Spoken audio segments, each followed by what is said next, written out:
English grammar basic in Kannada helping verbs. ಎಲ್ಲರಿಗೂ ನಮಸ್ಕಾರ. ಹಿಂದಿನ ವಿಡಿಯೋದಲ್ಲಿ ನಾವು ಇಂಗ್ಲೀಷ್ ಗ್ರಾಮರ್ ಬೇಸಿಕ್ನಲ್ಲಿ from 0 level first person, second person, third person ಬಗ್ಗೆ ತಿಳ್ಕೊಂಡಿದ್ವಿ. ಇವತ್ತು ಹೆಲ್ಪಿಂಗ್ ವರ್ಬ್ಸ್ ಬಗ್ಗೆ ನೋಡೋಣ. ಇವತ್ತಿನ ವಿಡಿಯೋದಲ್ಲಿ ಪ್ರೆಸೆಂಟ್ ಟೆನ್ಸ್ನಲ್ಲಿನ ಹೆಲ್ಪಿಂಗ್ ವರ್ಬ್ಸ್ ನೋಡೋಣ. ಹೆಲ್ಪಿಂಗ್ ವರ್ಬ್ಸ್ ಪ್ರೆಸೆಂಟ್ ಟೆನ್ಸ್ನಲ್ಲಿ ಆ್ಯಮ್, ಆರ್ ಮತ್ತು ಈಸ್. ಇವತ್ತು ಆ್ಯಮ್ನ ಬಗ್ಗೆ ನೋಡೋಣ. Am, is, are. ಇವತ್ತು ಆ್ಯಮ್ ಇದು ಈ ಪದ ಯಾವಾಗ ಬರುತ್ತೆ? ಕೇವಲ ನಾನು ಅನ್ನುವಾಗ ಮಾತ್ರ ಐ ಆ್ಯಮ್ ಅಂತ ಹೇಳ್ತೀವಿ. ನಾನು ಐ ಆ್ಯಮ್. ಆದರೆ ನೀವು ಕೆಲವರು ಐ ಈಸ್ ಅಂತ ಯೂಸ್ ಮಾಡ್ತಾರೆ, ಐ ವಾಸ್ ಅಂತ ಯೂಸ್ ಮಾಡ್ತಾರೆ. ಅದೆಲ್ಲ ತಪ್ಪು. ಐ ಆ್ಯಮ್ ಅಂತ ಯೂಸ್ ಮಾಡಬೇಕು. ಐ ಆ್ಯಮ್ ಅಂದರೆ ನಾನು. ನೋಡಿ, ಈಗ ಐ ಆ್ಯಮ್ ಅನ್ನೋದು ಯಾವಾಗ ಬರುತ್ತೆ ಅಂತಂದರೆ, ಈಗ ಯಾರಾದರೂ ನಿಮಗೆ ಕೇಳ್ತಾರೆ, ನೀವೇನು ಮಾಡ್ತಾಯಿದ್ದೀರಾ? ನೀವು ಓದ್ತಾ ಇದ್ದರೆ, ನೀವು ಸ್ಟೂಡೆಂಟ್ ಆಗಿದ್ದರೆ ಐ ಆಮ್ ಎ ಸ್ಟೂಡೆಂಟ್ ಅಂತ ಹೇಳ್ಬೋದು. ಅಥವಾ ನೀವು ಇಫ್ ಯು ಆರ್ ವರ್ಕಿಂಗ್, ನೀವು ಕೆಲಸ ಮಾಡ್ತಾಯಿದ್ರೆ ನಾನು ಈ ಥರದ ಕೆಲಸ ಮಾಡ್ತೀನಿ, I am a clerk or manager or whatever, ಏನಾದರೂ ಇರ್ಬೋದು. ನಾನೇನು ಕೆಲಸ ಮಾಡ್ತಾಯಿದ್ದೀನಿ ಅಂತ ಹೇಳ್ಬೋದು. ಹಾಗೆ ನಾನು ಬರಿತಾ ಇದ್ದೀನಿ, ಓದ್ತಾ ಇದ್ದೀನಿ, ಆಡ್ತಾ ಇದ್ದೀನಿ, ಯಾವುದನ್ನು ಯಾವುದನ್ನು ಹೇಳಬೇಕಾದ್ರೂ ಐ ಆಮ್ ಅಂತಲೇ ಹೇಳಬೇಕು. ಈಗ ಇದು ನಾನು ಅನ್ನೋದಕ್ಕೆ ಮಾತ್ರ. ಈಗ ನೋಡಿ, I am reading a book.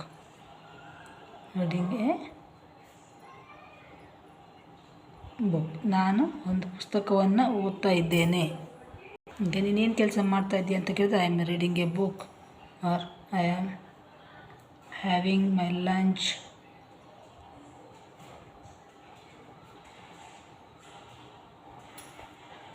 ಅಥವಾ ನೀವು ಏನು ಕೆಲಸ ಮಾಡ್ತೀರ ಅಂತ ಕೇಳಿದ್ರೆ, ಐ ಆಮ್ ಎ ಕ್ಲರ್ಕ್,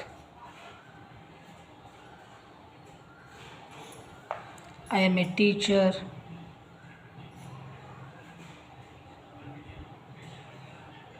ಹೀಗೆ ನಾನು ಏನು ಮಾಡ್ತಾಯಿದ್ದೀನಿ ಅಂತ ಹೇಳೋದಕ್ಕೆ ಐ ಆಮ್. ಹಾಗೆ ಐ ಆಮ್ ಎ ಸ್ಟೂಡೆಂಟ್,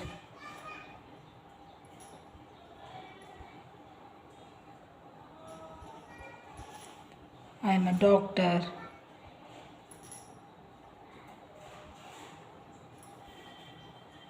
ನೀವು ಯಾವ ತರಗತಿಯಲ್ಲಿ ಓದ್ತಾ ಇದ್ದೀರಾ ಆ ಥರ ಕೇಳುವಾಗ I am studying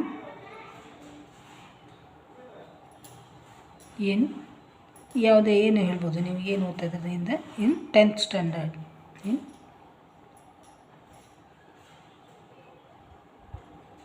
TNTH STANDARD. I am studying in 10th standard. I am reading a book ಅಂದ್ರೇನು? ನಾನು ಒಂದು ಪುಸ್ತಕವನ್ನು ಓದ್ತಾ ಇದ್ದೀನಿ. ಐ ಆಮ್ ಇದನ್ನು ಪ್ರೆಸೆಂಟ್ ಟೆನ್ಸಲ್ಲಿ ಮಾತ್ರ ಬರುತ್ತೆ. ಮತ್ತು ನಾನು ಅನ್ನುವಾಗಷ್ಟೇ ಆ್ಯಮ್ ಬರುತ್ತೆ. ಮತ್ತು you, we, he, she, it, they ಯಾವುದಕ್ಕೂ ಆ್ಯಮ್ ಅನ್ನೋ ಪದ ಬರೋದಿಲ್ಲ. ಐ ಆ್ಯಮ್ ಅಂತಲೇ ಹೇಳಬೇಕು. ಆಮೇಲೆ I am having my lunch. ನಾನೇನು ಮಾಡ್ತಾಯಿದ್ದೀನಿ? ನಾನು ಊಟ ಮಾಡ್ತಾಯಿದ್ದೀನಿ.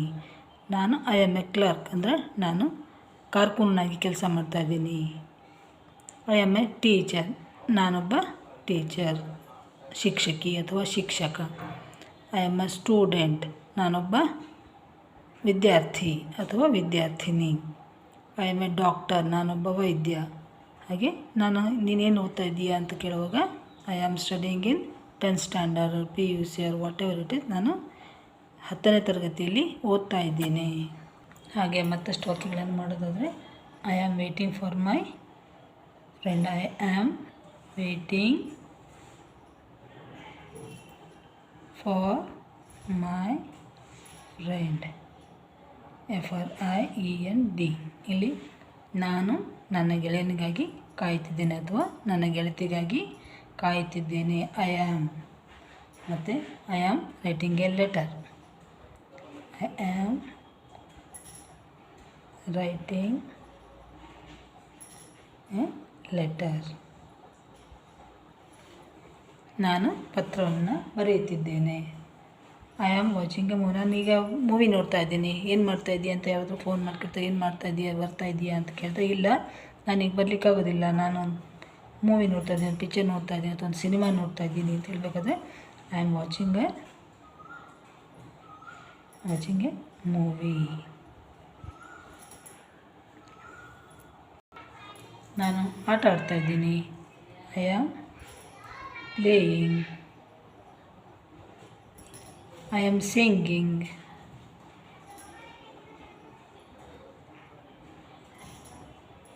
I am dancing, ನಾನು ಡ್ಯಾನ್ಸ್ ಮಾಡ್ತಾಯಿದ್ದೀನಿ.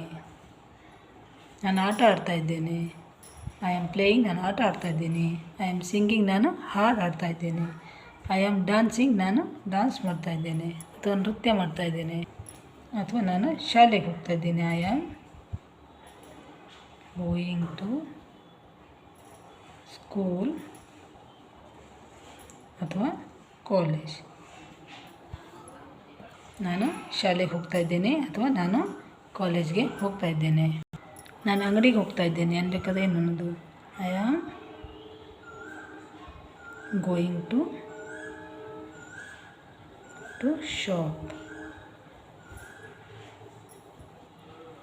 ನಾನು ಅಂಗಡಿಗೆ ಹೋಗ್ತಾಯಿದ್ದೀನಿ. ಯಾಕೆ ಹೋಗ್ತಾಯಿದ್ದೀನಿ? ಬಟ್ಟೆ ತೊಗೊಳ್ಳಿಕ್ಕೆ ಹೋಗ್ತಾ ಇರ್ಬೋದು, ಅಥವಾ ಪೆನ್ ತೊಗೊಳ್ಳಿಕ್ಕೆ ಹೋಗ್ತಾ ಇರ್ಬೋದು, ಬುಕ್ ತೊಗೊಳ್ಳಿಕ್ಕೆ ಹೋಗ್ತಾ ಇರ್ಬೋದು, ಏನು ಬೇಕಾದಾಗ್ಬೋದು. I am going to shop to buy clothes ಇರ್ಬೋದು, ಬಟ್ಟೆ ತೊಗೊಳ್ಳಿಕ್ಕಿರ್ಬೋದು. ಅಥವಾ I am going to shop to buy pen ಇರ್ಬೋದು, ಪೆನ್ಸಿಲ್ ಇರ್ಬೋದು. ಏನಿದ್ರೂ I am going to buy pencil or pen, ಏನಾದರೂ ಆಗ್ಬೋದು. ಹಾಗೆ I am preparing notes, NOTES, notes for my exams. ನಾನು ಪರೀಕ್ಷೆಗೋಸ್ಕರ ನೋಟ್ಸ್ನ ತಯಾರು ಮಾಡ್ಕೋತಾ ಇದ್ದೀನಿ ಅಂತ ಹೇಳುವಾಗಲೂ ಕೂಡ ಐ ಆಮ್. ಇದೆಲ್ಲ ಪ್ರೆಸೆಂಟ್ ಟೆನ್ಸ್. ಏನು ಒಂದು ನೆನ್ಪಿಡ್ಬೇಕು ಅಂತಂದರೆ ಇದೆಲ್ಲನೂ ಪ್ರೆಸೆಂಟ್ ಕಂಟಿನ್ಯೂಸ್ ಟೆನ್ಸ್. ಇಲ್ಲಿ ING ಅಂತ ಬಂದರೆ ನಾನು ಮಾಡ್ತಾ ಇದ್ದೇನೆ, ಕೆಲಸ ನಡೀತಾ ಇದೆ ಅಂತ ಅರ್ಥ. ಇದೆಲ್ಲ ಈಗ ವರ್ತಮಾನ ಕಾಲದಲ್ಲಿ ಕೆಲಸ ನಡೀತಾ ಇರೋದು. ಇಲ್ಲಿ ಪ್ರತಿಯೊಂದಕ್ಕೂ ಆಮ್ ಅಂತಲೇ ಬರಬೇಕು. ಈಸ್ ಆಗಲಿ ವಾಸ್ ಆಗಲಿ ಯಾವುದು ಬರೋದಿಲ್ಲ, ಪ್ರೆಸೆಂಟ್ ಟೆನ್ಸ್. ಸೊ ನಾನು ರೀಡಿಂಗ್ ನೋಡಿ, ಇದೆಲ್ಲನೂ ಕೆಲಸ ನಡೀತಾ ಇದೆ. ನಾನು ಓದ್ತಾ ಇದ್ದೀನಿ, ನಾನು ಊಟ ಮಾಡ್ತಾ ಇದ್ದೀನಿ, ಯಾವುದಾಗಲಿ ಇದೆಲ್ಲನೂ ನೋಡಿ, ಇದೆಲ್ಲ ಕಂಟಿನ್ಯೂಸ್ ಟೆನ್ಸ್. ಹಾಗೆ ಇವೆಲ್ಲವೂ ಕೂಡ continuous tense, present continuous tense. ಇಲ್ಲಿ ಇವುಗಳೆಲ್ಲ ಸ್ಟೇಟ್ಮೆಂಟ್ಸ್. ನೀವು ಇವುಗಳನ್ನು ING ಫಾರ್ಮ್ನಲ್ಲಿ ಬರೀಬೇಕು ಅಂತಂದರೆ ಆಗ ಏನು ಮಾಡಬೇಕಾಗುತ್ತೆ? ಐ ಆಮ್ ಎ ಕ್ಲರ್ಕ್ ಅನ್ನೋದ್ರ ಬದಲು I am working as a clerk. Working ನೋಡಿ, ನಿಮಗೆ ING ಫಾರ್ಮ್ನಲ್ಲಿ ವರ್ತಮಾನ ಕಾಲದಲ್ಲಿ ಹೇಳಬೇಕು ಅಂದರೆ working as a teacher. I am working as a teacher. ಹಾಗೆ I am working as a teacher, I am working as a clerk. Working as a clerk. ಹಾಗೆ ಇದನ್ನು ಕೂಡ ಐ ಆಮ್ ಎ ಸ್ಟೂಡೆಂಟ್. ಅಷ್ಟೇ, ಇದು ಐ ಆಮ್ ಎ ಸ್ಟೂಡೆಂಟ್. ಇದನ್ನು ಹೇಳ್ಬೋದು ನೀವು. I am working as A doctor. ನೀವು ING ಫಾರ್ಮ್ನಲ್ಲಿ ಬಳಸಬೇಕು ಅಂತಂದರೆ ಈ ಥರ ಮಾಡಬೇಕಾಗುತ್ತೆ. ಅದರ್ವೈಸ್ ಸ್ಟೇಟ್ಮೆಂಟ್ಸ್ ಈ ಥರ ಹೇಳ್ಬೋದು. ನಿಮಗೆ ಕಾಲಗಳಂದರೆ ಮತ್ತು ಟೆನ್ಸಸ್ ಬಗ್ಗೆ ಇನ್ನೂ ಹೆಚ್ಚಿನ ವಿಡಿಯೋಗಳು ಬೇಕಿದ್ದರೆ ನಾನು ಡಿಸ್ಕ್ರಿಪ್ಷನಲ್ಲಿ ಪ್ಲೇಲಿಸ್ಟ್ ಇದೆ, ಅದರಲ್ಲಿ ಲರ್ನ್ ಇಂಗ್ಲೀಷ್ ಥ್ರೂ ಕನ್ನಡ ಅನ್ನೋದರ ಪ್ಲೇಲಿಸ್ಟ್ನಲ್ಲಿ ಇದೆ, ಚೆಕ್ ಮಾಡಿ. ಹಾಗೆ ನಿಮಗೆ ಈ ವಿಡಿಯೋ ಉಪಯೋಗ ಆಗುತ್ತೆ ಅಂದ್ಕೊಂಡಿದ್ದೀನಿ. ನಿಮಗೆ ಇಷ್ಟ ಆಗಿದೆ ಲೈಕ್ ಮಾಡಿ, ಶೇರ್ ಮಾಡಿ ಮತ್ತು ಸಬ್ಸ್ಕ್ರೈಬ್ ಮಾಡಿ. ಮತ್ತು ಮುಂದಿನ ವಿಡಿಯೋದಲ್ಲಿ ಭೇಟಿಯಾಗೋಣ. ಎಲ್ಲರಿಗೂ ಧನ್ಯವಾದಗಳು. ನಮಸ್ಕಾರ.